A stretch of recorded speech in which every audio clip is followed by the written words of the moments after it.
ঢাকা বিশ্ববিদ্যালয়ে কোটা সংস্কার আন্দোলনকারী আর ছাত্রলীগের মধ্যে দফায় দফায় সংঘর্ষ হয়েছে। সবশেষ সংঘর্ষ চলছে ঢাকা মেডিকেলের সামনে এবং দফায় দফায় ককটেল বিস্ফোরণের যে শব্দ সেখানে পাওয়া গেছে। এই ঘটনাও ঘটানো হয়েছে। ইটপাটকেল নিক্ষেপ, ধাওয়া পাল্টা ধাওয়ায় গোটা এলাকা উত্তপ্ত হয়ে আছে। শুধু তাই নয়, এই সংঘর্ষ ঢাকা মেডিকেলের ভেতরেও ছড়িয়েছে। এতে করে দুপক্ষের শতাধিক আহত হয়েছেন। ক্যাম্পাসে কয়েকটি হলে ভাঙচুর করা হয়েছে। ইট পাটকেল নিক্ষেপ, ধাওয়া পাল্টা ধাওয়ায় উত্তপ্ত হয়ে ওঠে পুরো ক্যাম্পাস। ছাত্রলীগের নেতারা তাদের 100 কর্মী আহত হয়েছে বলে দাবি করেছেন, আর কোটা আন্দোলনকারীরা বলছেন তাদের প্রায় 200 জন আহত হয়েছে। সংঘর্ষের ঘটনায় ক্যাম্পাসে থমথমে পরিস্থিতি বিরাজ করছে।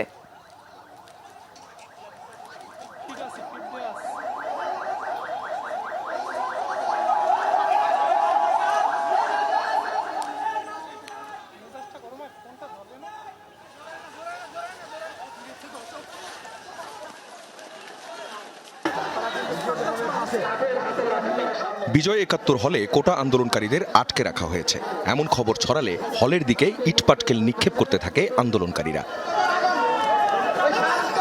হলের ভেতর আগে থেকেই ছাত্রলীগ নেতাকর্মীদের অবস্থান, সেই দিক থেকেও আসে পাল্টা আক্রমণ। দুপক্ষের মধ্যে চলতে থাকে ধাওয়া পাল্টা ধাওয়া, ইটপাটকেল নিক্ষেপ, লাঠিসোঁটা নিয়ে চলে উভয় পক্ষের মারামারি। উত্তাপ ছড়িয়ে পড়ে বঙ্গবন্ধু হল, জিয়া হল এবং জসিমউদ্দিন হলেও। ভাঙচুর করা হয় বিজয় ৭১ হলের ভেতর মোটরসাইকেল আর জানালার গ্লাসে। আন্দোলন ১-১.৫ ঘন্টা যাওয়ার পরে আমি উপর থেকে লক্ষ্য করি যে আমার বাইকে ওরা বাইক ভাঙচুর করছে। হল গেটে ঢুকে উস্কানিমূলক বক্তব্য দিচ্ছে এবং তারা হল গেটে ইট পাটকেল এবং আপনারা যদি দেখেন ৪০ মিনিট ধরে চলে কোটার পক্ষে বিপক্ষে সংঘর্ষ। এতে আহত হয় দুপক্ষের শিক্ষার্থীরাই। ততক্ষণে কোটা আন্দোলনকারীরা ছড়িয়ে ছিটিয়ে অবস্থান নেয় বিভিন্ন হলে। কেন ভাড়াটিয়া গুন্ডা নিয়ে এসে হামলা করা হলো? যেগুলোকে নিয়ে আসছে ওটার বয়স 15 থেকে 16 বেশি নয়।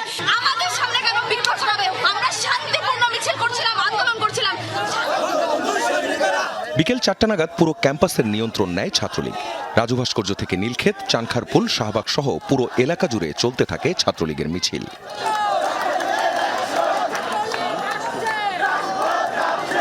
এর আগে দুপুর 12টা থেকে রাজু ভাস্কর্যের সামনে অবস্থান নিয়ে সমাবেশ করে কোটা সংস্কার আন্দোলনকারীরা। সমাবেশে যোগ দেয় Dhaka medical, Eden college, Dhaka college, গার্হস্থ্য অর্থনীতি কলেজের শিক্ষার্থীরা। সব কোটা তারা নিয়ে যাবে, আমরা সাধারণ শিক্ষার্থীরা মেধা দিয়ে কিছুই পাবো না, সেটা তো হতে পারে না। আমাদের অনেকেই কিন্তু সরকারি চাকরির প্রতি খুব বেশি ইন্টারেস্টেড না, কিন্তু আমরা এখানে কেন এসেছি? দেশের সাধারণ মানুষদের জন্য কথা বলার জন্য। 5% নামানোর জন্য আমার ভাইদের সাথে আমরা সংগ্রামে যোগ দিয়েছি আজকে থেকে।